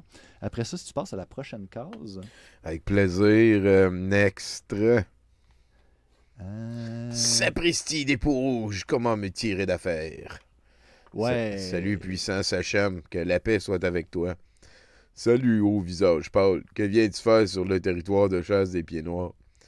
Puissant Sachem, je suis venu te dire qu'un jeune guerrier blanc vient vers vous. Son cœur est plein de haine et sa langue est fourchue. Prends garde à lui, car il veut dépouiller le noble tribu des Pieds Noirs de ses territoires de chasse. J'ai dit. Ô guerrier pieds noirs, un jeune visage pâle va venir vers nous. Il veut, par la ruse, nous voler nos territoires de chasse. Que le grand Manitou remplisse nos cœurs de haine et rende nos bras puissants. Déterrons la hache de guerre contre le village pâle au cœur de Cayotte. Et quant au village pâle aux yeux cerclés d'écailles, qui nous a avertis du danger qui planait sur nos têtes, qu'il soit le bienvenu parmi les pieds noirs, et que le grand Manitou le compte de ses bienfaits. Et maintenant, déterrons la hache de guerre. Le sachet m'a parlé. Nom d'un calumet, je ne parviens plus à me rappeler l'endroit où on a enterré la hache de guerre lors de la dernière paix. Zut. Ouais, donc... Zut, c'est lui de... En tout cas, ils font confiance facilement, Ben, ça, c'est un trope, en fait. C'est un stéréotype, là, l'idée que n'importe quel... Le premier blanc venu peut manipuler une tribu complète. Ouais. Puis c'est quelque chose qui revient souvent dans ces récits-là, on dirait. C'est comme la seule façon, on dirait, qu'ils ont d'interagir, c'est d'aller dans ce pattern-là tout de suite. Après ça, bien évidemment, il y a la checklist de calumet, l'âge de guerre. C'est vraiment comme s'il était passé. C'est vraiment comme s'il avait fait la liste de toutes les choses à inclure, puis que ça incluait tous les pires clichés. Ce qui est très dommage. Ensuite, la prochaine case. La taupe au regard perçant a, une fois de plus, bien mérité son nom. Après un dur combat dans l'obscurité avec l'aide du grand Wakanda, j'ai pu vaincre le visage pâle, et mes jeunes hommes le retirent du terrain. Le voilà, il ne pourra plus jamais nous nuire, ce malfaisant coyote. Par le grand Manitou, ce n'est pas le jeune visage pâle. Non d'un calumet, je me suis trompé, c'est le canard enroué. En tout cas. Fait que le running gag, c'est qu'il s'appelle, Taupe clairvoyante. Clairvoyante, mais qui se fait duper tout le long. Là, qui est aussi un autre stéréotype malheureux là, de leur nom avec... de l'étranger, de l'indigène naïf. Mais là, par exemple, on arrive dans le bout extrêmement woke de la BD. Okay. Ça se produit tout de suite après que Tintin ait découvert du pétrole. N'écoutez pas ce vieil animal. Signez ici 10 000 pour ce puits de pétrole. Ne signez pas. Je vous offre 25 000. Je regrette infiniment, messieurs, mais ce puits de pétrole ne m'appartient pas. Il est la propriété des Indiens pieds noirs qui occupent la région. Gros Tintin, c'est beau. Ben ouais. Vous n'auriez pas pu le dire plus tôt. Et voilà, 25 $, vieil hibou. Vous avez une demi-heure pour faire vos paquets et quitter le pays. Puis là, l'armée arrive. Ça, c'est quand même une dénonciation un petit peu plus efficace. 2 heures après, 1 heure après. On a trouvé du pétrole, on en a besoin. Mais tu sais, il y avait le cœur à la bonne place avec cette partie-là de la BD. Ben oui. Puis tu sais, c'est vrai aussi que t'es voué lui dire on te donne 100 000 pour ça. Ouais. Puis là, il dit ben non, mais c'est pas à moi, c'est les pieds noirs. Ah ben tiens, voilà 25$, puis crissez votre camp. Je ris, là, mais ça file un peu comme des affaires qui sont arrivées trop souvent. Oui, c'est ça. Puis là, c'est parce qu'il commençait à lire des magazines un peu plus... assez impliqués. Oui, puis à se renseigner un peu plus ailleurs. Puis c'est ça, à devenir progressivement un petit peu plus éveillé, je dirais, là, mettons. La prochaine... Bien sûr, c'est un clip, là. You gotta listen to me, Chief. Or there'll be empty saddles in the old corral. Oh, je l'ai mis en anglais parce qu'on connaît toute cette scène-là, iconique. Puis parce que ça fait extra américain que ça soit en anglais.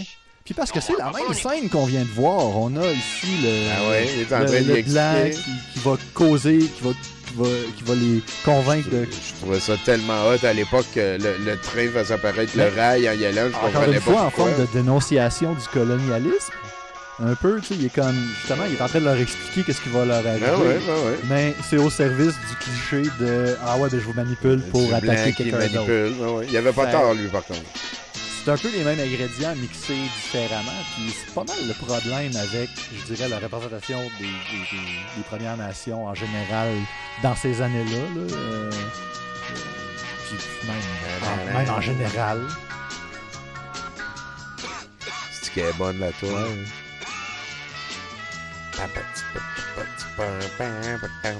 Il y a des barrières pour les chars qui sont déjà là. C'est bon.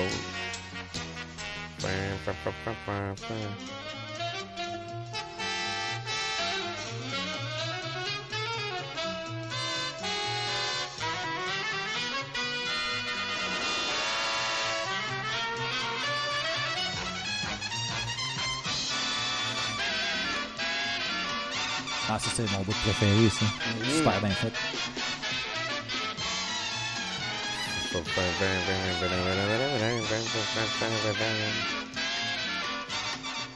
You get the picture? It's the end of the prairie for you guys. Unless you stop the Daisy Towners now. J'avais jamais entendu la voix de Joe Abrel en anglais. Flat, un peu, hein? Comparé à la performance française. Hein?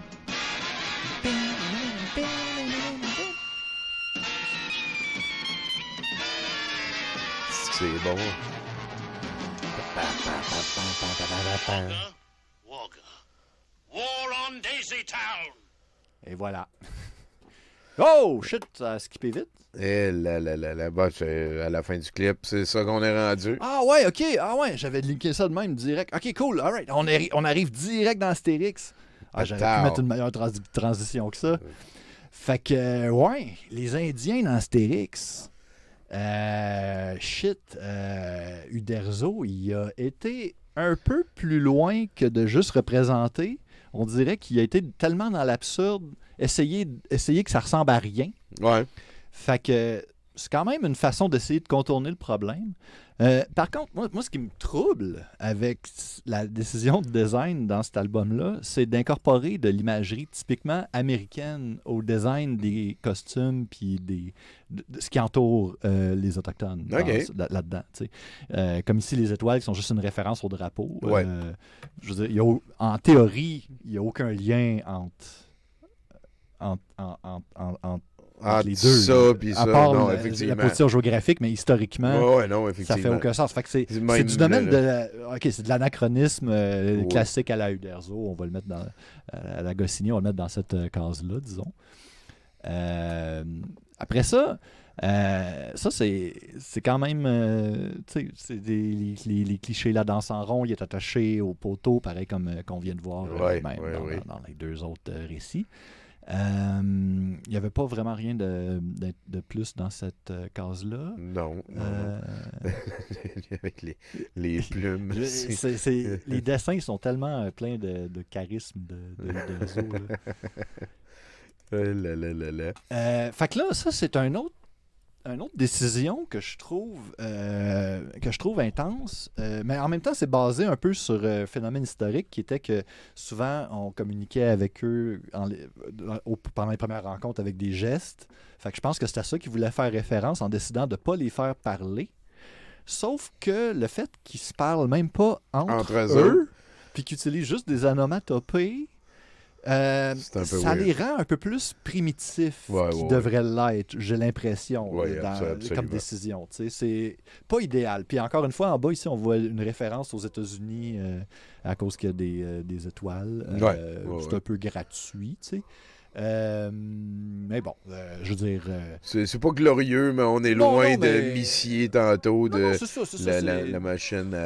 C'est des décisions pas optimales, admettons. Donc, ça peut égratigner. Puis ça, c'est un élément que je trouve qui est une des forces de la BD, c'est cette espèce de rapport entre Astérix et puis les... on va les appeler des Indiens, parce que c'est comme c'est le nom de l'album. Non, mais parce que c'est comme une version fictive de ce que c'est. Oui, c'est pas des Premières Nations d'Amérique du Nord. C'est une caricature de quelque chose. C'est ça, un Indien, c'est quelque chose qui n'existe pas de même. Là. Puis, fait que c'est ça, ce que j'aime de l'idée, c'est qu'il y a une bonne...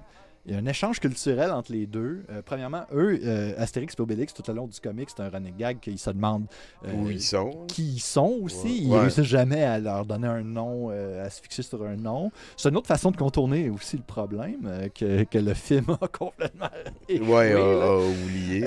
Puis là, c'est comme Obélix qui dit « Ah oui, c'est des Ibères », puis il lâche un olé. Puis là, le move qu'il avait appris ici dans le passé. Ben oui, puis là ça reste, puis là c'est comme eux autres, tu sais, je trouvais que c'était comme, pour vrai, je les disais, j'étais comme, c'est le fun, tu sais, c'est comme, c'est pas, tu sais, c'est pas le même récit, là, que, ok, ils vont faire ils motivent à faire la guerre ou quelque chose, c'est comme, ça s'en va ailleurs, tu sais, c'est quand même pas pire, là. C'est le fun qu'ils soient dans du chum. J'étais pas déçu, j'étais pas fâché, là. Mais là, c'est comme là que ça se complique.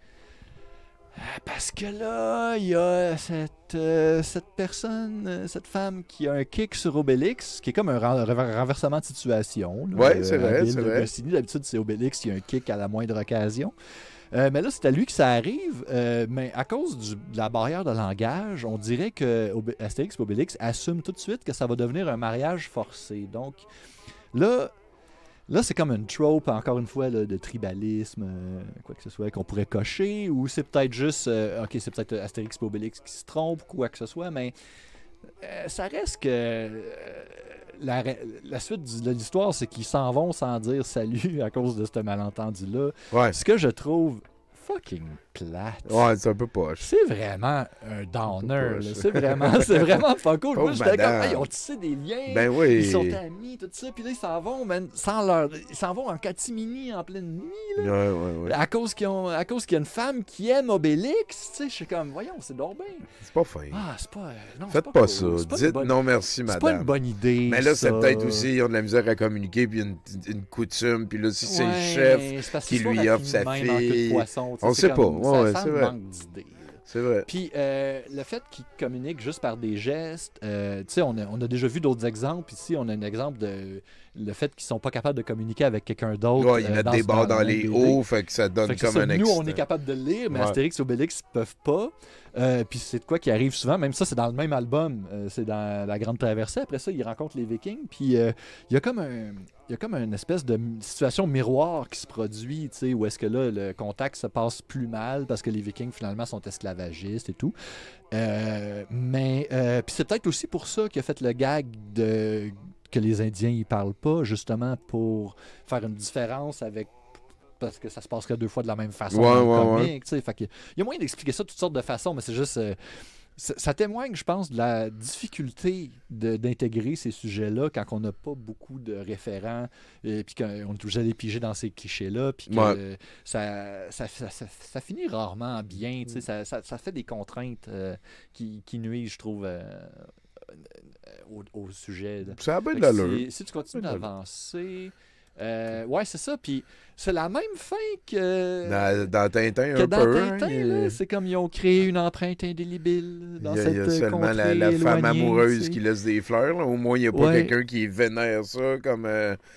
Puis on voit encore les influences un peu absurdistes et américaines dans les patterns en arrière. Donc, c'est ça. Fait que, somme toute, on est d'accord que c'est pas idéal, mais tu sais, c'est pas du domaine de la... Je file pas que c'est 100% raciste, pas fin. Là. C'est ça. Une culture. Puis surtout, comme dans l'univers d'Astérix, les Gaulois, c'est comme vraiment des sans dessin. Il a utilisé des raccourcis qui sont malheureux, là, qui sont... comment le terme, ça pourrait être... c'est comme dans Punch-Out. On file pas... ça file pas raciste, genre. Là, dans le sens, c'est des caractéristiques caricaturées. Non, mais là, tu parles de equal opportunity, là, racism, un peu. Là, le concept de si on rit de tout le monde égal, admettons. Pour vrai, il y a quand parce que, en fait, moi, je pense que le peuple le plus sans dessin qui est dépeint dans toutes les Astérix, c'est les Gaulois. Puis, c'est une gang de sauvages qui sont tout le temps en train de se tabasser entre eux autres à l'interne, qui se chicanent tout le temps pour n'importe quoi. Il n'y a pas d'asymétrie parce que aussi la façon dont ils s'habillent, leur culture, c'est une parodie complète. Ça n'a pratiquement rien à voir avec la vraie culture gauloise. Probablement. C'est complètement j'y crois facilement. L'autre qui fait des... C'est des clins d'œil, tu sais, mais à la limite, c'est probablement au même niveau que ce qui est caricaturé ici. Oui, je comprends. Puis même quand il prend le temps de dessiner Vercingétorix, qui drop les armes au pied de César, souvent, c'est comme les moments les plus nobles, puis les dessins les plus... genre réaliste, entre guillemets. On n'a pas le gant bédaine ici, puis ces affaires-là. Il y a beaucoup de torse nu, quand même. Sûrement. Mais bon, c'est ça. C'est pas... jamais à Icare. On n'est pas en train de canceller personne ici. On explore. C'est ça, on explore. On s'en va en Asie. Oui, c'est ça. Fait que là, on va retourner à Hergé parce que Parce que là, puis là, tout le monde, le monde en Europe vont faire comme, ben oui, là, il va parler de Chang, parce que c'est l'affaire la plus connue à propos d'Hergé. Si vous êtes un petit peu au courant du behind the scenes, c'est que Chang est basé sur une vraie personne qui a existé, qui était un ami super proche de Hergé. Ah, bon. Ouais. Puis c'est arrivé pendant, dans le contexte où il écrivait, où il élaborait son œuvre, où est-ce qu'il écrivait le Tintin... le Lotus bleu. Ouais. Donc, ça a commencé après l'apparition des cigares du pharaon. Il a fait un encart là, dans le petit 20e de genre Tintin qui s'adresse au public, des affaires qui ne sont pas nécessairement publiées ailleurs. Là, où est-ce que Tintin il dit comme, ça aurait été nice que je l'aille, là.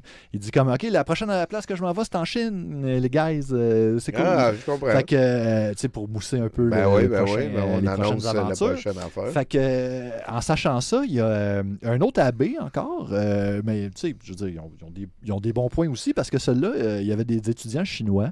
Puis il a écrit une lettre à Hergé, puis il a dit, mes étudiants, quand ils ont entendu parler que Tintin s'en allait en Chine, ils sont devenus un peu inquiets, tu sais.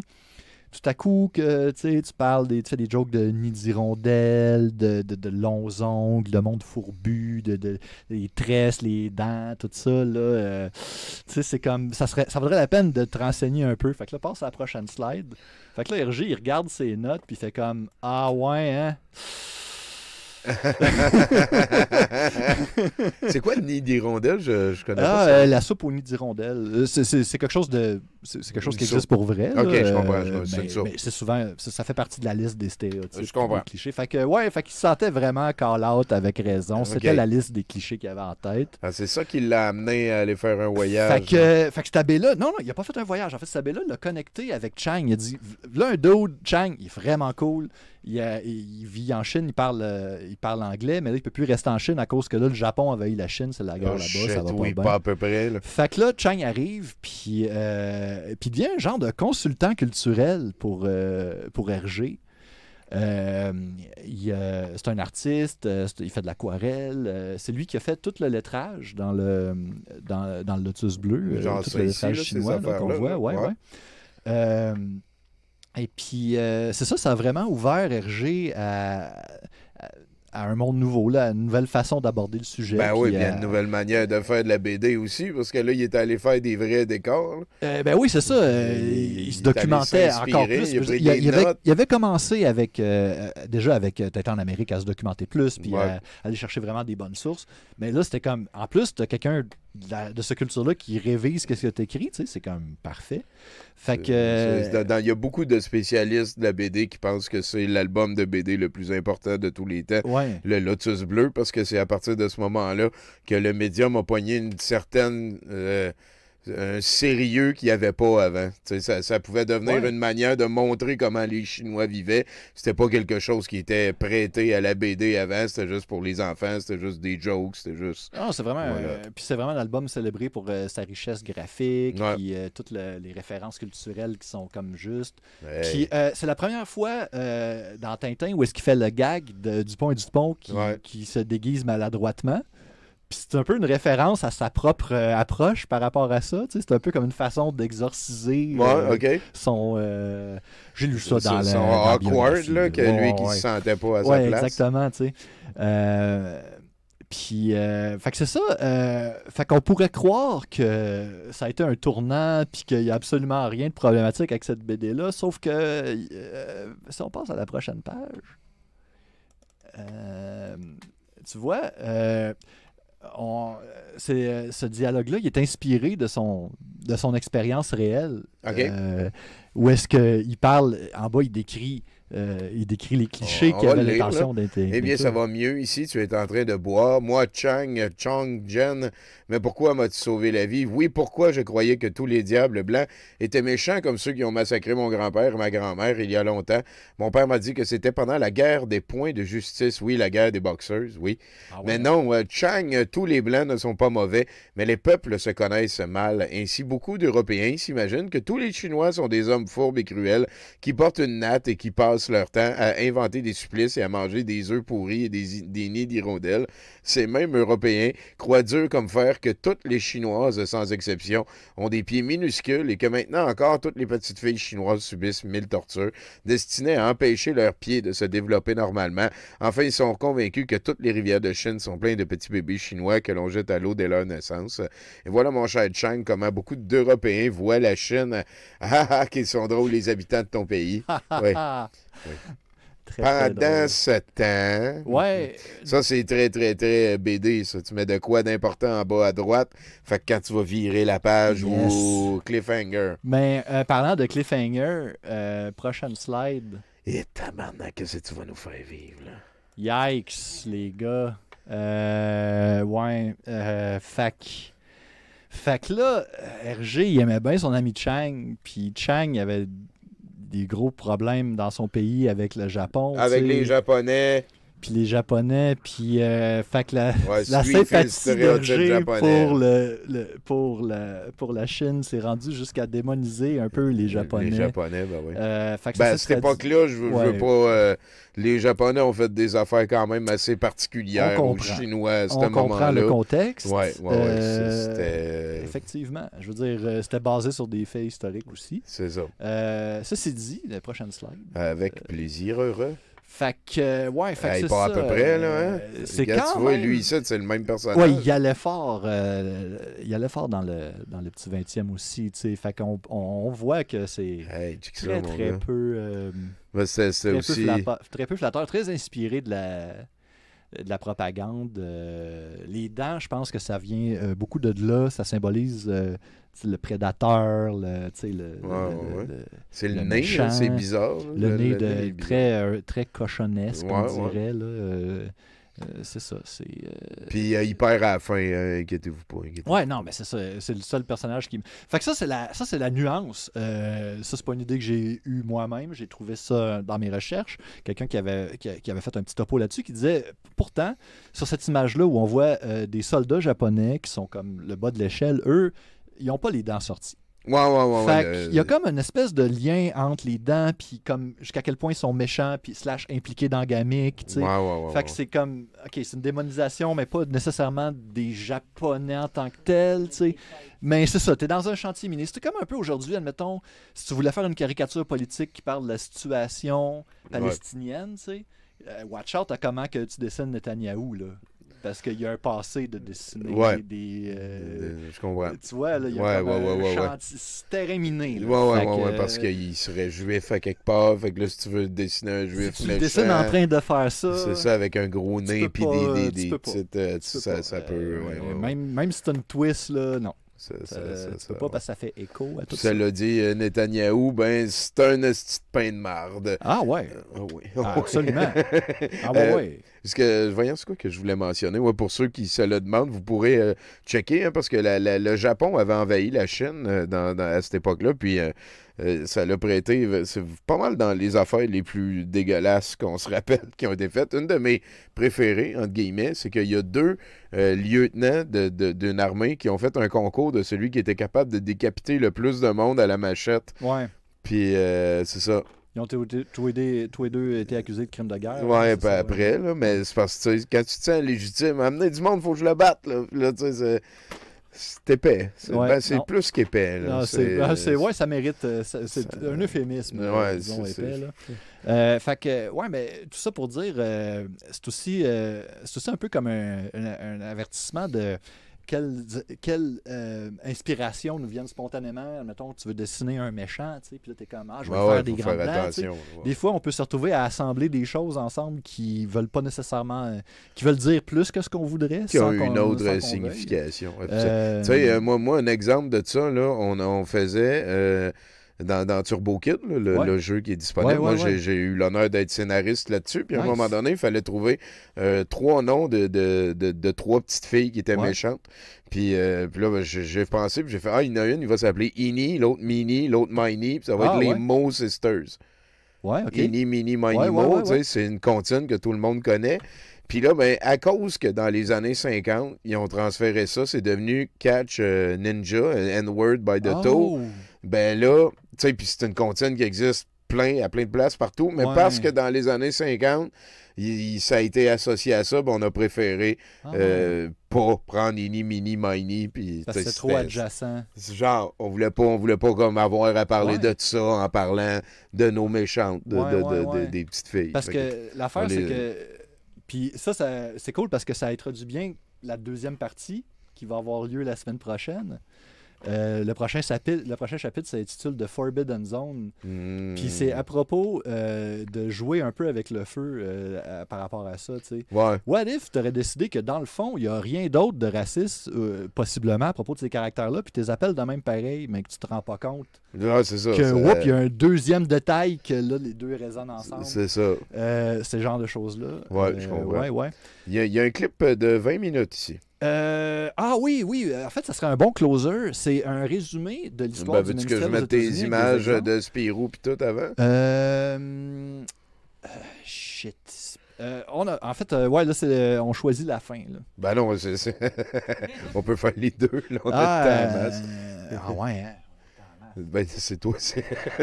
Moi, je mets pas de pression. Là, c'est toi qui décide. Pauvre David, on l'a poussé à bout. Aimez-vous mieux Bully Bill et Spirou ou le clip de 20 minutes? Pourquoi qu'on peut pas faire les deux? On peut faire les deux. On peut passer vite sur Bully Bill parce que puis on garde le clip pour après. C'est pas tant signifiant. Je sais pas. Moi, c'est une des BD. Ouais, une des BD que j'avais chez nous, c'était Bully Bill, Globetrotter. Ah, c'est le meilleur. Parce que d'habitude, Bully Bill, c'est comme des histoires de une... Des histoires de une par page. Puis ça, c'est le seul album qui est une histoire tout le long de l'album. Ouais, OK. Ben, c'est cool. Il y a beaucoup de rebondissements, mais disons que les référents culturels laissent à désirer. Comme ici, ils se retrouvent en Asie du Sud-Est ou en Océanie, en fait. Puis là, ben, c'est des cannibales.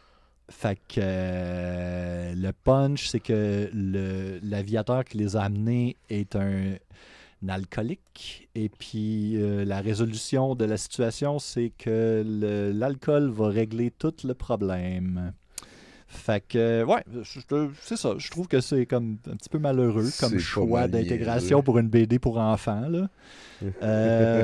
Mais dans ce temps-là, c'était autre chose aussi. Ben oui. C'est un autre standard. Mais au début, Lucky Luke fumait des cigarettes. Mais il faut... Il buvait de la bière avec la mousse dessus. Ça avait l'air tellement bon que je ne savais même pas c'est quoi la mousse. Ça, c'est quand même un peu plus... J'avoue que... en même temps, des jokes de rendre tout le monde sous, peut-être c'est moi qui ai 47 ans. Là. Non, mais moi, c'est l'ensemble. C'est la combinaison des choses. C'est plus qu'absurde. C'est vraiment de prendre le monde pour des épées. C'est de dépendre des clichés. C'est ça, oui. Je suis d'accord. La prochaine page, je pense que c'est la même BD. Tourlourou, c'est ça, l'agent de voyage Tourlourou. Ouais, fait qu'on voit ici la résolution. Là, il devient alcoolique. Et puis, tout le monde... au moins, ils sont contents, là. Puis pas à peu près, check ça. Il a pris une gorgée de ce qui n'est pas non plus un exemple idéal à donner à un kid qui lit ça, là, on va se le dire. Ça a l'air un petit peu trop le fun. L'histoire, c'est qu'à la base, de la famille de Bully Bill gagne un voyage autour du monde. Puis là, ils perdent Bully Bill. Puis là, lui, il essaie de rattraper les parents pendant que les parents, ils font comme si, ils se font faire comme s'il n'y avait pas de problème. Là. Ça date, là. Ça doit être quoi, 72, 73? Ouais, quelque chose de même. Mais ça n'est... c'est-tu les deux seules images qu'elle a... OK. Non, la troisième, oh boy, oh là. Fait que je pense que... les os dans... non, mais là, c'est parce que c'est un peu comme l'approche d'Erzo, mais appliquée aux tribus africaines. Je sais... C'est calissement années 70. Il y a des très, très mauvaises références. Je veux dire, le tibia sur le crâne. Je pense que c'est pas quelque chose qui existait ailleurs que dans les BD. Puis, peut-être dans les shows de Ménestrel. Ben, c'est ça, j'aurais aimé ça, trouver une référence à ça dans les shows de... Ben, je veux dire, aimer ça, peut-être pas le meilleur choix de verbe, là. Fait que c'est ça. Ben oui, Strahotsky, là, on n'est pas en train de... Tu sais, moi, je l'aime, cette BD-là. Là. Tantôt, David a dit, il aime Hergé encore. On n'est pas... à cette heure, mettons, de nos jours, on est en train de regarder ça avec nos yeux de nos jours en assumant qu'on a nos billets maintenant, mais pour essayer de les reconnaître, de les spotter, pas pour essayer de créer du monde qui se sente mal ou pour être plus vertueux que personne. T'as le droit d'aimer ça. Moi, toutes les affaires qu'on a parlé à date, j'aime ça. Sauf Tintin, parce que c'est long à aller, puis il se passe rien jamais. Là. Mais toutes les autres BD, je les aime toutes. Là. On n'est pas en train d'essayer de faire un étage non plus. Peut-être de créer un réflexe de faites attention si vous créez. Des fois, il y a ces affaires-là à checker aussi. Parce que moi, j'avais... Tu sais, c'est vrai qu'en 2025, à cette heure de présenter du monde avec des os dans les cheveux, c'est un peu weird. Là, non, puis je veux dire, jetez-les pas nécessairement, mais si vous avez des kids chez vous, mettez-les peut-être dans des étalages. Ça peut être une discussion. Oui, c'est ça, parce que ça, je veux dire, hors contexte, c'est juste un dessin drôle, puis ça peut être reproduit sans savoir, puis en tout cas. Sachez ce qu'il y a dans vos bibliothèques, parce que tout ce qui date de passé 30 ans et plus, il peut y avoir des jumpscares de même. Là. Ouais. En tout cas, des discussions de ça. Des Spirou aussi. Des affaires récentes. OK, ça, c'est sorti en 2023. Chris, le Spirou du futur, il a l'air d'un modèle. Non, mais en fait, tout le monde est jacked. Chris, ben oui, voyons, Fantasio musclé. Ah ouais. Qui ça, j'ai jamais vu des boules de même dans Spirou. C'est quoi qui se passe? C'est un peu malaisant, là. Au moins, il y a ce Pip encore. Hein. C'est le seul écureuil que ce qui est cool, c'est que tout le monde est sexualisé égal. Là. Spirou, il est quand même hot. Mais continue, tu vas voir, le problème, c'est plus par rapport à la représentation des personnes noires. Mac Burgie Time. Qui est la plus mince excuse. Là, ils sont tous noirs à cause qu'ils sont dans un porte-avions stealth qui est noir, tu sais, fait qu'ils sont noirs pour être stealth. Eux autres aussi, là, c'est comme ça la contrainte, là, la raison pour laquelle ils justifient que cet équipage-là. Ben là, ils vont se faire spotter parce que Spirou, il est pas en blackface. Ouais. Faut vraiment pas penser à ça trop longtemps. D'ailleurs, je l'ai vraiment. Il faut que j'avoue que je l'ai vraiment pas lu. Parce la BD, ouais. Vraiment beaucoup de textes, il y a vraiment beaucoup de pages. Et puis ça me glissait sur le cerveau. J'ai essayé, là. J'ai essayé, mais j'étais pas capable de Je savais pas qu'il y en avait d'autres. Oui, mais c'est ça. Ça a tellement fait de bruit qu'ils ont été obligés de la retirer du marché, justement, à cause des mauvaises caricatures. Mais, puis justement, je veux dire, Champignac, il faisait des concoctions de mushroom, puis il s'injectait ça dans la tête, tu sais. Ouais. Je pense à ça, des représentations d'alcool, aïe, aïe, aïe. Ouais, mais c'est ça, c'est quand ça devient. Puis c'est aussi qu'ils sont pas caricaturés, tu sais, ils sont vraiment caricaturés d'une façon qui est simiesque. Ouais, on est fâchés. Ouais, puis ça commence à se rapprocher un peu des singes par moment, les dessins, je trouve. Je sais pas si c'est. Puis, en fait, en haut à gauche, là, lui, là, ça c'est. Non, tu peux pas. Non. OK, ben, je sais pas. En tout cas.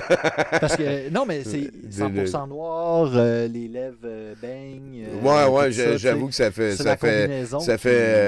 voyons, blackface comme on voyait tantôt. C'est les mêmes codes. Puis ça, c'est 2000 quelque chose. Ah, 2023, ça. Ouais, OK. Ouais. C'est vrai que ça fait un petit peu out of touch. Ouais. C'est peut-être un style, là, parce que c'est out of touch. Non, puis le personnage en bas à gauche, que sa bouche est souvent un rond parfait, comme une espèce de porte-voix. Ouais.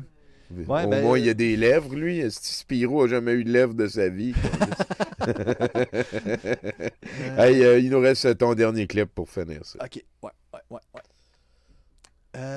Donc, ce clip-là...